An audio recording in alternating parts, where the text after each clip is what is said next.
Hey everyone, welcome back to the channel. So आज हम देखने वाले हैं क्वालिटी एश्योरेंस के अंदर QACM गाइडलाइंस। तो बहुत ही ज़्यादा इंपॉर्टेंट टॉपिक है। QACM से रिलेटेड क्वेश्चंस जरूर पूछे जाते हैं। तो बेसिकली इसमें कुछ गाइडलाइंस वगैरह दी गई हैं कि जब भी क्या है फार्मास्यूटिकल इंडस्ट्री में कोई ड्रग वगैरह मैन्युफैक्चर किया जाता है तो उसकी क्वालिटी का ध्यान रखना, उसकी सेफ्टी का ध्यान रखना, उसका एनवायरनमेंट पे क्या इफेक्ट पड़ेगा उसकी मैन्युफैक्चरिंग से, तो उसके ऊपर ध्यान रखना। बाकी जो मैनेजमेंट वगैरह रहता है तो उन सभी चीज़ों को लेके क्या है इस पर गाइडलाइंस दी गई हैं। तो बेसिकली जो QACM रहता है तो इसमें क्या है मल्टीपल गाइडलाइंस दी हैं जो सेफ्टी, क्वालिटी, एनवायरनमेंट और मैनेजमेंट से रिलेटेड रहती हैं। तो बस यही चीज़ आज हम इसमें देखने वाले हैं और मैं कोशिश करूंगा कि आपको जो आसान भाषा में सारी चीज़ें समझाता जाऊँ। तो चलिए स्टार्ट करते हैं। तो सबसे पहले हम इसकी डेफिनेशन की तरफ जाएं तो आप एक शॉर्ट में जो है आप इसे याद भी रख सकते हो। तो इसके लिए मैंने यहाँ साइड में लिख दिया है। तो बेसिकली जो QACM रहता है तो Q stand for stability, impurities, testing और गुड मैन्युफैक्चरिंग प्रैक्टिसेस। एंड जो S रहता है तो वो हमारा रहता है जो सेफ्टी से रिलेटेड, जैसे कार्सिनोजेनेसिटी, जीनोटॉक्सिसिटी, रिप्रोटॉक्सिसिटी। ऐसे जो हमारा E रहता है तो E के हमारा एनवायरनमेंट से रिलेटेड रहता है, तो क्लिनिकल ट्रायल्स हो गए, फार्माकोजीनोमिक्स हो गए। ऐसे हमारा M रहता है वो मैनेजमेंट या फिर मल्टी डिसिप्लिनरी जो गाइडलाइंस रहती हैं तो उससे रिलेटेड है, जैसे mat, DRA, CTD, electronic standards, है ना। तो आप इसे शॉर्ट में याद रख सकते हो और अगर के एग्जाम में पूछा जाता है तो आप इससे रिलेटेड एक एक दो दो लाइनें आप लिख सकते हो हर पॉइंट से रिलेटेड। तो ये यहाँ पे शॉर्ट में दिया हुआ है। अब बढ़ते हैं थोड़ा लॉन्ग की तरफ। तो डेफिनेशन से हम स्टार्ट करेंगे। तो it is a systematic approach to ensuring that product और सर्विसेज कंसिस्टेंटली मीट और exceed customer requirements and expectation by integrating QACM और quality management principles in industry, है ना। तो देखिए आसान भाषा में इसकी डेफिनेशन आपको बताऊं कि जो QACM गाइडलाइंस का क्या मतलब रहता है। तो बेसिकली फुल फॉर्म तो रहती है quality, safety, environment and management की गाइडलाइंस, है ना। तो कोई भी जैसे फॉर एग्जांपल कि कोई भी क्या है ड्रग मैन्युफैक्चर जब होता है किसी फार्मास्यूटिकल इंडस्ट्री में, तो बेसिकली क्या है उसे अलग अलग प्रोसेस से होकर गुजरना रहता है। तो प्रोडक्ट की जो क्वालिटी है वो अच्छी बनी रहे, बाकी जहाँ पे काम किया जा रहा है तो जो सेफ्टी वगैरह रहती है, वर्क प्लेस सेफ्टी रहती है, तो वो भी अच्छी बनी रहे। एनवायरनमेंट का ध्यान रखना है, जो एफिशिएंट मैनेजमेंट प्रैक्टिसेस रहती हैं तो उन सभी को फॉलो करना। तो ये सभी चीज़ें क्या है QACM की गाइडलाइंस के अंदर आता है। तो बस आपको क्या है सीधा सीधा याद रखना है। अब बेसिकली मैं सब्जेक्ट का आपको बताऊं तो इसमें जो भी चीज़ें हम पढ़ने वाले हैं तो बेसिकली वो क्या है सारी की सारी, जैसे ड्रग्स वगैरह की जब मैन्युफैक्चरिंग होती है तो उसकी क्वालिटी को ध्यान रखना, कौन कौन से स्टैंडर्ड्स को फॉलो करना है। तो ज़्यादातर आपको ये चीज़ें मिलेंगी, सारी चीज़ें आपको इसी के इर्द गिर्द घूमते हुए दिखेंगी। तो बस आपको जो है चीज़ों को बस थोड़ा थोड़ा समझना है, बाकी आप लिख के खुद भी आ सकते हो। अब यहाँ हम एक एक करके देखते हैं सारी चीज़ों को। तो Q हमारा स्टैंड करता है क्वालिटी गाइडलाइंस, तो क्वालिटी से रिलेटेड। तो जब ड्रग को मैन्युफैक्चरिंग किया जाता है तो उस टाइम पे क्या है उसकी क्वालिटी को इंश्योर करना बहुत ज़रूरी रहता है कि जब हमारा फाइनल प्रोडक्ट बन के निकले तो वो क्या है उसकी जो क्वालिटी है वो सबसे बेस्ट रहे। तो बेसिकली जो क्वालिटी जो गाइडलाइंस रहती है तो इसमें जो प्रोडक्ट की जो स्टेबिलिटी है उसके ऊपर ज़्यादा ध्यान दिया जाता है। यानी यानी क्वालिटी की जितनी भी गाइडलाइंस रहती हैं तो उसमें प्रोडक्ट को जो स्टेबल कैसे रखना है तो उससे रिलेटेड ही गाइडलाइंस उसमें दी हुई हैं। और सेकंड हम बात करें कि वेरियस टाइप के जो थ्रेशोल्ड होते हैं तो उनको क्या डिफाइन किया गया है क्वालिटी गाइडलाइंस के अंदर, कि जितने भी टाइप की जो इम्प्योरिटी टेस्टिंग रहती हैं तो उनसे रिलेटेड क्या उनके क्या थ्रेशोल्ड होने चाहिए, कितनी उनकी क्वांटिटी होनी चाहिए जो भी इम्प्योरिटीज वगैरह प्रेजेंट होती है। तो इम्प्योरिटीज को क्या पूरी तरीके से अलग तो नहीं किया जाता क्योंकि उसकी कॉस्ट बहुत ज़्यादा आती है। तो क्या एक लिमिट सेट कर दी जाती है कि इतनी इम्प्योरिटी होगी तो चलेगा, कोई प्रॉब्लम नहीं है। तो उसका एक थ्रेशोल्ड जो सेट किया जाता है कि कितनी इम्प्योरिटी होनी चाहिए जो क्या बनी भी रहे और क्या नुकसान भी ना पहुंचे, ड्रग की जो एक्टिविटी है उसको अफेक्ट भी ना करे। और इसके अलावा क्या है बहुत सारी जो अप्रोचेस रहती हैं फार्मास्यूटिकल क्वालिटी से रिलेटेड, जैसे GMP वगैरह हो गया, है ना, और रिस्क मैनेजमेंट वगैरह। तो ये सारी सारी चीज़ों को जो फॉलो किया जाता है ना। तो आपको ऐसे इसी तरीके से ध्यान रखना है, ज़्यादा आपको तो इसमें दिमाग लगाने की ज़रूरत नहीं है, नहीं तो आप थोड़ा कन्फ्यूज भी हो सकते हो। और एज फॉर सेफ्टी गाइडलाइंस, अब क्या है जब क्वालिटी की हम बात करते हैं तो सेफ्टी का भी ध्यान रखना पड़ता है कि ड्रग क्या है उसमें कोई ऐसी रिएक्शंस ना हो जाए जिससे क्या है कार्सिनोजेनिसिटी, जीनोटॉक्सिसिटी या फिर रिप्रोटॉक्सिसिटी, इस तरह की प्रॉब्लम्स हमें देखने को मिले ड्रग के अंदर। तो इसमें बेसिकली क्या है सेफ्टी का ध्यान रखा जाता है कि ड्रग क्या है टॉक्सिसिटी वगैरह जनरेट ना करे, या फिर क्या है जो उसके मेटाबॉलिज्म से रिलेटेड या फिर उसके जो फार्माकोकाइनेटिक्स जो इफेक्ट्स रहते हैं ड्रग के, तो वो क्या है प्रॉपर बने रहें और किसी भी तरह की टॉक्सिसिटी जनरेट ना करें। तो बेसिकली इसमें जो सेफ्टी गाइडलाइंस रहती हैं तो उसमें ड्रग को किस तरीके से सेफ रखना है तो वो क्या बॉडी में अंदर जाके कोई प्रॉब्लम ना क्रिएट कर दे। तो उन सभी की जो गाइडलाइंस है वो एस के अंदर आती हैं। नेक्स्ट हमारा E आता है, E फॉर एफिकेसी गाइडलाइंस। अब आप इसमें कंफ्यूज मत हो जाना कि Q for quality, S for safety, E for environment या फिर एफिकेसी। तो एफिकेसी आप बोल सकते हो, कोई दिक्कत नहीं है, आप एनवायरनमेंट भी बोल सकते हो, कोई समस्या वाली बात नहीं है। तो ई फॉर आप एफिकेसी ध्यान रखना। तो ये जो एफिकेसी रहता है तो इसमें जो चीज़ें ध्यान रखी जाती हैं तो वो क्या है, प्रोडक्ट की जो डिज़ाइन होती है और जो भी क्या है सेफ्टी के लिए जो क्लिनिकल ट्रायल्स वगैरह किए जाते हैं ड्रग के, तो उन चीज़ों को क्या है फोकस में रखा जाता है एफिकेसी गाइडलाइंस के अंदर। और इसमें क्या है, जो बायोटेक्नोलॉजी से रिलेटेड जो मेडिसिन होती हैं, जो बायोटेक्नोलॉजिकल जो प्रोसेस के थ्रू बनी है, तो उनको भी क्या इंक्लूड किया जाता है एफिकेसी गाइडलाइंस के अंदर। साथ में क्या है, जो फार्माकोजेनेटिक्स या फिर फार्माकोजीनोमिक्स जो टेक्निक्स रहती हैं, तो उनका भी क्या है प्रॉपर इसमें बेटर तरीके से यूज किया जाता है, ताकि हम बेटर तरीके से जो टारगेटेड जो मेडिसिन रहती हैं तो उनको हम मैन्युफैक्चर कर पाए, है ना। तो बेसिकली क्या एफिकेसी गाइडलाइंस में ये सारी गाइडलाइंस आ जाती हैं। और सबसे लास्ट आता है मल्टी डिसिप्लिनरी गाइडलाइंस।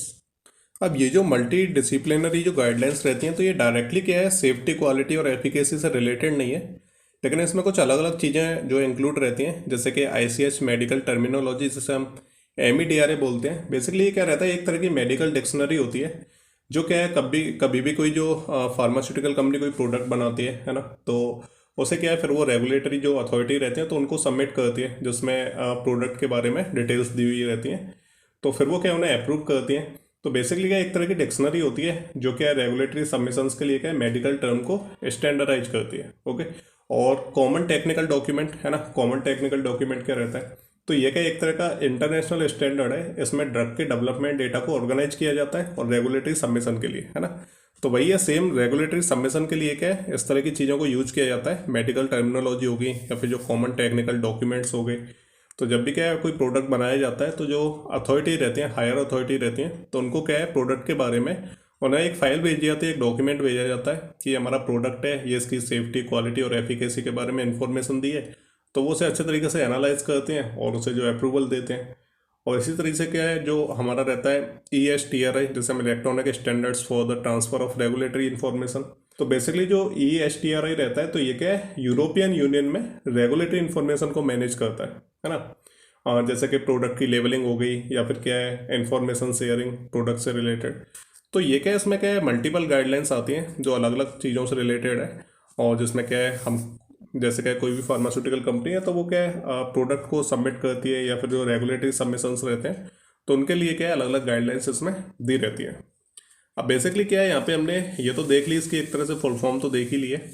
अब यहाँ हम बात करेंगे overview of Q series guidelines, है ना। अब बेसिकली ऐसे पूछा जाता है क्यू सीरीज गाइडलाइंस को, तो यहाँ पे क्या है ICH कोड दिए हुए हैं, है ना, और यहाँ पे क्या है गाइडलाइंस के टाइटल दिए हुए हैं, तो ये याद करने पड़ेंगे। अब जो Q1 से लेके Q1F तक जो कोड दिए रहते हैं इसमें, तो ये क्या हमारे स्टेबिलिटी से रिलेटेड कोड है सारे के सारे। ये जितने भी हमारी गाइडलाइंस हैं Q1A, Q1B, Q1C, Q1D, Q1E, Q1F, है ना, तो ये सारे के सारे हमारे क्या स्टेबिलिटी से रिलेटेड गाइडलाइंस दिए हैं यहाँ पे, और ये इनके टाइटल दिए हुए हैं कि क्या गाइडलाइन है। तो Q1A में stability testing in new drug substance and particles, है ना, कि जो नए ड्रग सब्सटेंस और जो प्रोडक्ट्स रहते हैं तो उनकी जो स्टेबिलिटी टेस्टिंग है वो Q1A में की जाती है। Q1B में क्या है जो फोटो स्टेबिलिटी टेस्टिंग रहती है ड्रग्स वगैरह की, तो वो की जाती है। Q1C में स्टेबिलिटी टेस्टिंग की जाती है, जो नए नए जो डोजेज फॉर्म बनते हैं उनकी की जाती है। तो इसी तरीके से आपको जो एक एक करके इन्हें एक एक बार रीड करना है, और Q1F में Q1E में एवेल्यूएशन किया जाता है स्टेबिलिटी डेटा को। तो इस तरीके से आपको क्या सारी की सारी जो पूरी सीरीज है ये आपको याद करनी पड़ेगी। और Q वाली जो सीरीज रहती है पूरी की पूरी, तो ये क्या स्टेबिलिटी के ऊपर बेस्ड रहती है। इसमें क्या बेसिकली जो भी प्रोडक्ट होते हैं उनकी स्टेबिलिटी को जो है देखा जाता है, उसकी गाइडलाइंस वगैरह दी रहती हैं किस तरीके से स्टेबल रखना है ड्रग को। नेक्स्ट हमारी Q2 सीरीज आती है। तो Q1 का तो आपने देख ही लिया है, Q2 में Q2A आता है और Q2B आता है। Q2A में क्या है डेफिनेशंस और टर्मिनोलॉजी वगैरह दी रहती है, जिसमें एनालिटिकल वैलिडेशन, या फिर जो Q2B की अगर हम देखें तो उसमें जो है मैथडोलॉजी को मेंशन किया गया है Q2B गाइडलाइंस में। और जो फिर हमारी Q3 वाली जो आती है तो उसमें बेसिकली क्या है इम्प्योरिटी से रिलेटेड दी गई है। तो Q3A, Q3B और Q3C, तो ये क्या है तीनों की तीनों इम्प्योरिटी से रिलेटेड है। Q3A में क्या है जो इम्प्योरिटी टेस्टिंग रहती है नए नए ड्रग सब्सटेंस की, तो वो की जाती है। Q3 में जो इम्प्योरिटी रहती है डोजेज फॉर्म में रहता है, तो डिफरेंट टाइप के डोजेज फॉर्म रहते हैं उनमें इम्प्योरिटीज को लेकर गाइडलाइंस दी गई हैं। और क्या जो नए ड्रग सब्सटेंस रहते हैं तो उनको भी इसी में जो ऐड किया गया है। Q3C की हम बात करें तो जो रेजिडुअल जो सॉल्वेंट्स रहते हैं तो उनके अंदर जो इम्प्योरिटी रहती है तो उनको जो है देखा जाता है। फिर हमारी Q4 वाली सीरीज आती है, तो इसमें क्या है बेसिकली फार्माकोपियज के बारे में इसमें दिया गया है। तो इसमें जो है फार्माकोपियल हार्मोनाइजेशन को मेंशन किया गया है Q4 गाइडलाइंस में। फिर हमारी Q5 वाली आ जाती है, तो इसमें Q5A है, Q5B है, Q5C है, Q5D है। तो इसमें क्या है, क्वालिटी टेस्टिंग की जाती है जो बायोटेक्नोलॉजिकल जो प्रोडक्ट्स होते हैं। तो Q5A में क्या है, वायरल सेफ्टी वैल्यूएशन किया जाता है। Q5B में जेनेटिक स्टेबिलिटी को देखा जाता है।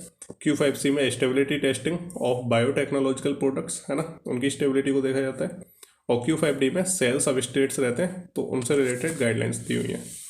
फिर हमारा जो है Q6A आता है, जिसमें स्पेसिफिकेशंस दी रहती हैं बेसिकली, कि स्पेसिफिकेशन किसी भी प्रोडक्ट के बारे में, किसी भी ड्रग के बारे में, है ना। और या फिर क्या है, जो टेस्ट प्रोसीजर्स रहते हैं या फिर जो क्राइटेरिया रहता है, जो भी नए ड्रग सब्सटेंस रहते हैं और जो प्रोडक्ट्स रहते हैं, तो किस तरीके से उन्हें टेस्ट करना है, किस तरीके से क्या प्रोसीजर को फॉलो करना है, तो ये सारी चीज़ें Q6A में दी रहती हैं।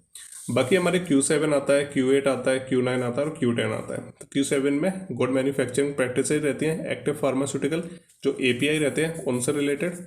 और फिर जो हमारी Q8 आती है, तो इसमें जो फार्मास्यूटिकल डेवलपमेंट के बारे में गाइडलाइंस दी हैं। Q9 में क्वालिटी रिस्क मैनेजमेंट और Q10 में आ जाती है फार्मास्यूटिकल क्वालिटी सिस्टम। ओके, तो ये सारी की सारी जो गाइडलाइंस है ना, तो ये Q सीरीज वाली गाइडलाइंस है। और अलग अलग जो है Q सीरीज में भी अलग अलग सेक्शंस हैं।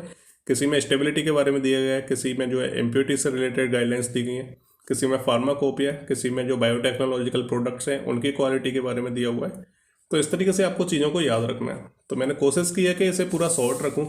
तो वैसे तो ये शॉर्ट ही है, तो इसमें आपको दिक्कत नहीं आएगी, आपको जितनी याद हो जाए उतनी कर लेना। लेकिन ये जो स्टेबिलिटी वाला जो पार्ट है, इसको आप ज़रूर याद कर लेना, जो यहाँ पे स्टेबिलिटी टेस्टिंग दी हुई है, क्योंकि इम्पोर्टेंट है और एग्जाम में पूछा जाता है। तो कभी कभी अलग से भी पूछा जाता है कि stability testing for pharmaceutical products है ना, या फिर जो ICH गाइडलाइंस रहती हैं स्टेबिलिटी टेस्टिंग से रिलेटेड, तो उनके बारे में बताओ।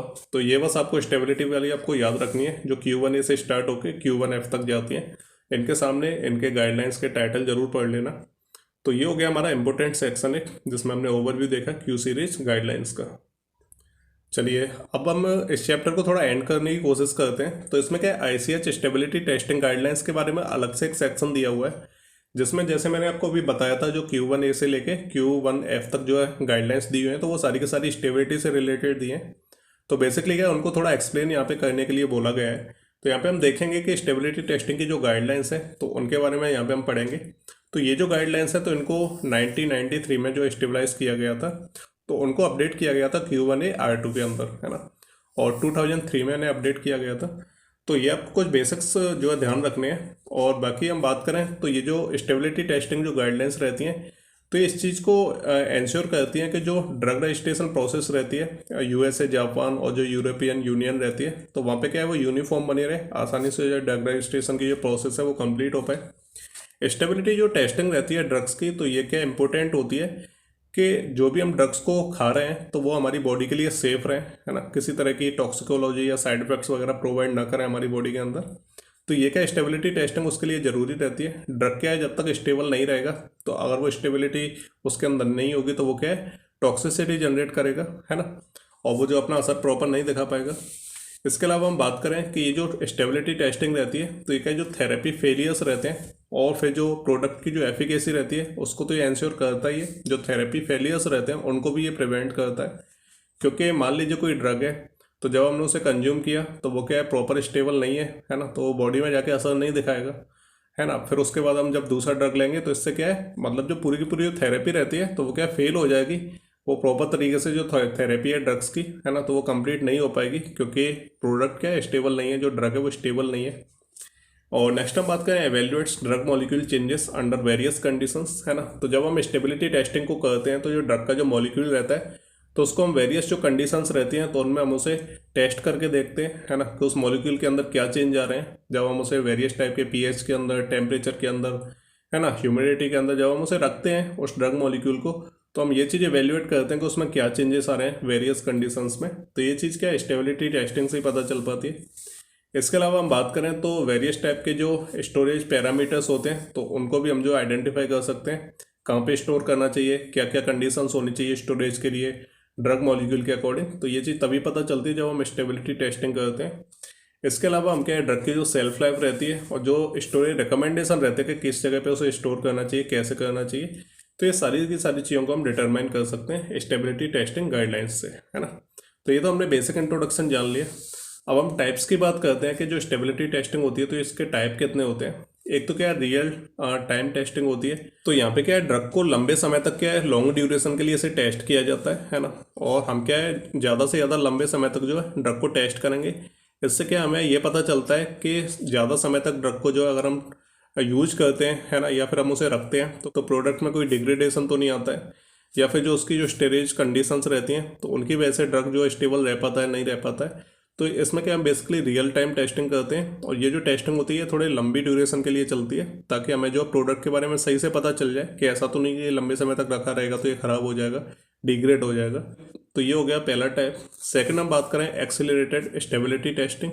तो बेसिकली इसमें क्या रहता है कि हम जो प्रोडक्ट देख रहे हैं जिसकी हम स्टेबिलिटी टेस्टिंग कर रहे हैं तो इसको क्या है जो प्रोडक्ट है उसको हम हाईली जो स्ट्रेस कंडीशंस में रखते हैं है ना। हाईली स्ट्रेस कंडीशन का मतलब है कि हम ज़्यादा से ज़्यादा टेम्परेचर पे उसे रख के देखेंगे कि इसमें कोई चेंजेस आ रहे हैं या नहीं आ रहे हैं।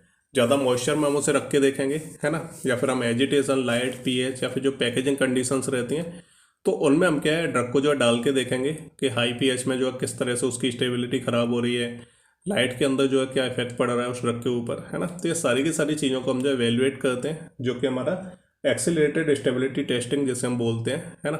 तो ये वाली टेस्टिंग हमारी होगी, ये हमारा सेकंड टाइप हो गया। और रिटेन्ड सैंपल स्टेबिलिटी टेस्टिंग ये हमारा थर्ड टाइप होता है। तो बेसिकली इसमें हम क्या करते हैं कि testing of samples retained from each batch sent into the market. तो बेसिकली जब बैच को या फिर जो ड्रग होता है उसको जब मार्केट में सेंड कर दिया जाता है तो बेसिकली क्या है वो डिफरेंट डिफरेंट बैचेस में जो है मार्केट के अंदर सर्कुलेट होता है। तो जब वो क्या है मार्केट में सर्कुलेट हो जाता है वो ड्रग तो फिर उसमें क्या किया जाता है कि जितना भी ड्रग मार्केट में सर्कुलेट हुआ है तो उसके जो हर बैच होता है उसका तो उसमें से क्या है कुछ ड्रग को जो है वापस मंगाया जाएगा और फिर उसे जो है टेस्ट किया जाएगा, उसकी स्टेबिलिटी टेस्टिंग की जाएगी। इससे ये पता चलेगा कि ऐसा तो नहीं है कि मार्केट कंडीशंस में है ना या फिर मार्केट में जब वो सर्कुलेट हुआ तब वो प्रॉपर काम कर रहा है या नहीं कर पा रहा है, उस वो जो स्टेबल रह पाता है या नहीं रह पाता है। तो इसको क्या हम रिटेन्ड सैंपल स्टेबिलिटी टेस्टिंग बोलते हैं। और सबसे लास्ट रहता है हमारा साइक्लिक टेम्परेचर स्ट्रेस टेस्टिंग। तो बेसिकली क्या है इसे कॉमनली यूज नहीं किया जाता है लेकिन इसमें क्या है बेसिकली ड्रग को जो है टेम्परेचर में रखा जाता है और हम उसकी टेस्टिंग इस तरीके से करते हैं जैसे कि वो मार्केट स्टोरेज कंडीशंस में जो ड्रग रखा रहता है। अब क्या है जैसा हम स्टेबिलिटी टेस्टिंग करते हैं किसी भी लेबोरेटरी के अंदर वहाँ का एनवायरनमेंट अलग होता है, लेकिन जब उसे मार्केट में पहुँचा देते हैं तो वहाँ पे जब उसे स्टोर किया जाता है तो वहाँ की कंडीशंस अलग रहती हैं, धूप धूल गर्मी सारी चीज़ें वहाँ पे अवेलेबल होती हैं। तो उस कंडीशन को जो है पहले बनाया जाता है लैब के अंदर कि मार्केट कंडीशंस के हिसाब से ड्रग को हम एक बार टेस्ट करके देखते हैं कि मार्केट में जो एनवायरनमेंट होता है ऐसा ही एनवायरनमेंट क्या लैब के अंदर हम क्रिएट करें और फिर हम जो उसे चेक करके देखेंगे मतलब क्या इफेक्ट पड़ रहा है, ये स्टेबल रह पाता है या नहीं रह पाता है। तो ये हमारा साइक्लिक टेम्परेचर स्ट्रेस टेस्टिंग होता है और इसे क्या कॉमनली यूज नहीं किया जाता है इस वाले मेथड को टेस्टिंग के लिए, बाकी सारे मेथड्स इंपॉर्टेंट हैं। तो यहाँ पे हमने 4 टाइप की जो स्टेबिलिटी टेस्टिंग को देख लिया है। अब हम प्रोटोकॉल्स की बात करते हैं क्या क्या प्रोटोकॉल्स को ध्यान में रखा जाता है स्टेबिलिटी टेस्टिंग के टाइम पे। तो सबसे पहले तो हमें जितने भी बैचेस को टेस्ट करना है तो उसके नंबर्स को हम डिटरमाइन करेंगे कितने बैचेस को हमें टेस्ट करना है। सेकंड फिर हम ये चीज़ देखेंगे कि जो कंटेनर्स और जो क्लोजर्स रहते हैं टेस्टिंग के लिए तो उनको हम जो है स्पेसिफाई करेंगे, उनको हम देखेंगे कि कौन कौन से कंटेनर्स और क्लोजर्स को हमें जो टेस्ट करना है ना। तो बैचेस में बेसिकली क्या रहता है कि पूरा का पूरा बैच रहता है। अब जो दवाइयाँ वो क्या पैक्ड रहती हैं प्रॉपर तरीके से कंटेनर्स में है ना, या फिर जो क्लोजर्स रहते हैं उनके अंदर पैक रहती हैं। तो क्या सबसे पहले बैच को सिलेक्ट किया जाता है ना, उसके बाद क्या है जो कंटेनर्स हमें कौन कौन से टेस्ट करने हैं, कौन कौन से क्लोजर्स को हमें टेस्ट करना है उसके अंदर जो दवाइयाँ रखी हुई हैं। उसके बाद हम क्या है जो पोजीशंस रहती हैं प्रोडक्ट और जो कंटेनर्स की तो उनको हम आइडेंटिफाई करते हैं कि कौन कौन से कंटेनर्स को जो जहाँ जहाँ पे रखे हुए हैं उनको हमें टेस्ट करना है। मतलब रैंडमली इसमें टेस्ट किया जाता है, ऐसा नहीं है कि मतलब एक तरीके से ही हम उठा रहे हैं उसमें, ताकि हमें पता चल पाए कि ऐसा तो नहीं है रैंडमली उठाने से कोई प्रॉब्लम आ रही है, कोई ड्रग हमारा अनस्टेबल तो नहीं है। इसके बाद क्या है जो फ्रीक्वेंसी को सेट किया जाता है कि हमें जो कितना सैंपल निकालना है हर मतलब बैच के अंदर से एनालिसिस के लिए है ना, इस चीज़ को जो देखा जाता है। इसके बाद क्या एक ओवरऑल प्लान को जो है डेवलप किया जाता है कि हमें सैम्पलिंग कैसे करनी है ना, और हमें जो क्या टाइमिंग रखनी है टेस्टिंग की और हमें क्या क्वांटिटी को जो रखना है टेस्टिंग के लिए। तो एक पूरा का पूरा प्लान को जो है डेवलप किया जाता है। इसके बाद क्या है जो स्टोरेज कंडीशंस रहती हैं, जो क्लाइमेटिक जो जोन्स रहते हैं तो उनको हम प्रिस्क्राइब करते हैं है ना, उनको हम जो है मेंशन करते हैं कि क्या स्टोरेज कंडीशंस रखनी है टेस्टिंग के टाइम पे, और क्लाइमेट मतलब कैसा होना चाहिए, एनवायरनमेंट कैसा होना चाहिए। इसके बाद मतलब नंबर आता है identifying the parameters to evaluate stability focusing on those expected to change after storage. तो बेसिकली इसमें क्या है, फ्यूचर में आने वाले चेंजेस पे ध्यान दिया जाता है। जैसे फॉर एग्जांपल हम बात करें कि कोई फार्मास्यूटिकल कंपनी है, तो उसने कोई नई दवाई जो डेवलप की है, तो जब क्या है उसकी स्टेबिलिटी को जब हम टेस्ट कर रहे होंगे तो उस टाइम पे हमारा फोकस रहेगा वेरियस टाइप के पैरामीटर्स पे, जैसे कि उसका जो केमिकल कंपोजिशन क्या है, उसकी पोटेंसी क्या है, उसका फिजिकल अपीयरेंस क्या है, उसकी स्टोरेज क्या है ना। तो ये सारी चीज़ों पे हम ध्यान देते हैं स्टेबिलिटी के टाइम पे। लेकिन जब हम उसे स्टोरेज करते हैं तो स्टोरेज के टाइम पे क्या है, ये जो फिजिकल पैरामीटर्स रहते हैं ये सारे के सारे, तो ये क्या है बदल सकते हैं। तो इसमें क्या है बेसिकली हम उन पैरामीटर्स के ऊपर ध्यान रखेंगे जो क्या समय के साथ बदल सकते हैं।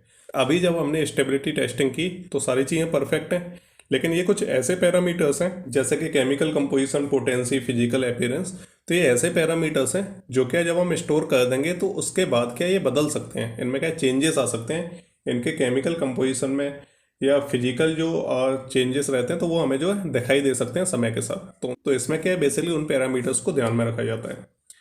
इसके बाद बेसिकली क्या है describe and validate testing methods. तो हम क्या है जो डिफरेंट टाइप के जो टेस्टिंग मेथड्स होते हैं तो उनको जो हम डिस्क्राइब करते हैं उनको वैलिडेट करते हैं। और सबसे लास्ट हम बात करें प्रोटोकॉल की तो set acceptance criteria for result values and degradation products, है ना। और सबसे लास्ट में क्या है क्राइटेरिया को सेट किया जाता है जो हमें रिजल्ट्स वगैरह मिलेंगे। तो मान लीजिए किसी ड्रग को हम जो टेस्ट कर रहे हैं, है ना, और हमने क्या है उस प्रोडक्ट के जो पैरामीटर्स रहते हैं तो उनके लिए क्या हम एक पैरामीटर सेट कर देते हैं। जैसा अभी लास्ट पॉइंट में मैंने आपको बताया था कि जो क्राइटेरिया रहते हैं, जो पैरामीटर्स रहते हैं, तो उनमें क्या कुछ चेंजेस आ सकते हैं बाद में। तो हम बेसिकली क्या है क्या चेंजेस आ सकते हैं, जो पैरामीटर्स हैं उनमें क्या क्या चेंजेस आ सकते हैं और कितने हद तक चेंजेस आ सकते हैं, उनका हम एक क्राइटेरिया सेट कर देंगे कि इस क्राइटेरिया के अंदर अगर रहते हैं चेंजेस तब तो कोई प्रॉब्लम नहीं है, लेकिन अगर इस क्राइटेरिया को क्रॉस करते हैं ये सारे के सारे चेंजेस जो क्या समय के साथ हो रहे हैं, तो फिर क्या हम इसे एक्सेप्ट नहीं करेंगे, हम उसे डिग्रेडेशन की कैटेगरी में डाल देंगे। तो क्या बेसिकली एक लाइन खींच दी जाती है, क्या अगर इसके अंदर रहेगी प्रोडक्ट के अंदर जो चेंजेस आ रहे हैं समय के साथ, तो अगर लाइन के अंदर रहेंगे तब तो कोई प्रॉब्लम नहीं है, अगर लाइन को क्रॉस करते हैं ठीक है तो फिर क्या है मतलब जो प्रोडक्ट है वो खराब माना जाएगा, अनस्टेबल माना जाएगा, है ना। तो एक क्राइटेरिया को सेट किया जाता है। तो ये कुछ प्रोटोकॉल्स रहते हैं जो क्या ध्यान रखे जाते हैं स्टेबिलिटी टेस्टिंग के टाइम पे। अब सबसे लास्ट हम ओवरव्यू की बात कर लेते हैं, overview of ICH stability guidelines contents के बारे में। तो सबसे पहले क्या स्ट्रेस टेस्टिंग की जाती है। तो बेसिकली इसमें क्या है जो डिग्रेडेशन पाथवे रहते हैं और जो इफेक्ट्स रहते हैं जो एनवायरमेंटल फैक्टर्स के, तो उनको जो इन्वेस्टिगेट किया जाता है। अब बेसिकली क्या है जब मैंने आपको बताया स्ट्रेस टेस्टिंग की जाती है कि ड्रग को जो हाई टेम्परेचर पे अलग अलग पीएच पे उसे रखा जाता है, तो हम उसमें क्या देखते हैं कि अगर क्या कोई ड्रग क्या डिग्रेड होता है अलग अलग कंडीशंस में, स्ट्रेस कंडीशंस में रखने की वजह से, तो हम क्या उसके पाथवेज को देखेंगे कि वो जो है डिग्रेड हुआ क्यों है, मतलब क्या चेंजेस आए हैं उसमें, और बाकी जो एनवायरमेंटल फैक्टर्स हैं तो उनके क्या इफेक्ट पड़ रहे हैं उस ड्रग के ऊपर। तो इन सभी चीज़ों को हम इसमें एवेल्युएट करेंगे, उन्हें इन्वेस्टिगेट करेंगे। सेकंड हम फोटो स्टेबिलिटी टेस्टिंग के बारे में बात करते हैं कि कोई भी ड्रग है तो उसके ऊपर अगर लाइट वगैरह डाली जाती है तो उस पर क्या इम्पैक्ट पड़ता है, या अगर उसे ज़्यादा लाइट के अंदर, सनलाइट के अंदर उसे रखा जाता है तो मतलब ड्रग की जो केमिस्ट्री रहती है उस पर क्या इम्पैक्ट पड़ता है, तो उस चीज़ को हम जो एक्सेस करते हैं इसमें। फिर जो है बैच सिलेक्शन की यहाँ पे बारी आती है, तो specifying minimum batch requirements for stability testing. तो इसमें क्या है हमें कम से कम कितना बैच चाहिए स्टेबिलिटी टेस्टिंग के लिए, तो इस चीज़ को स्पेसिफाई किया जाता है। और फोर्थ पॉइंट की हम बात करें तो कंटेनर क्लोजर सिस्टम टेस्टिंग।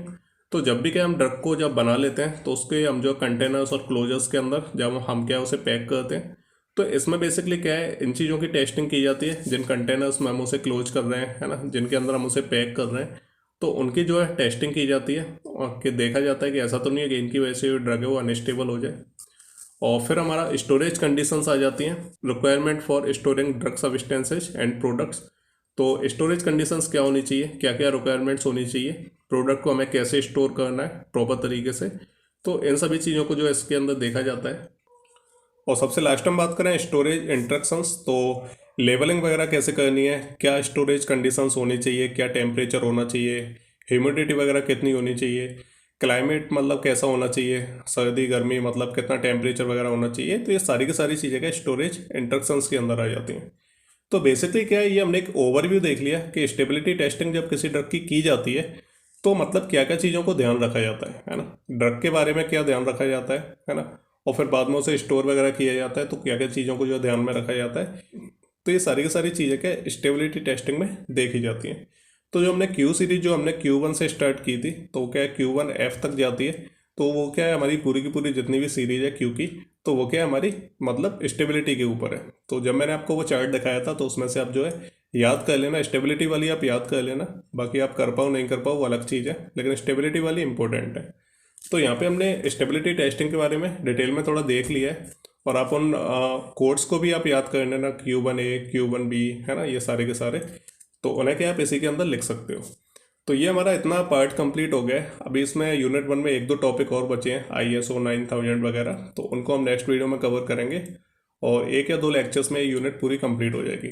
तो ठीक है, मिलते हैं अगले वीडियो में। अगर आपको कोई कन्फ्यूजन हो तो आप कमेंट करके पूछ सकते हैं। तब तक के लिए goodbye and take care.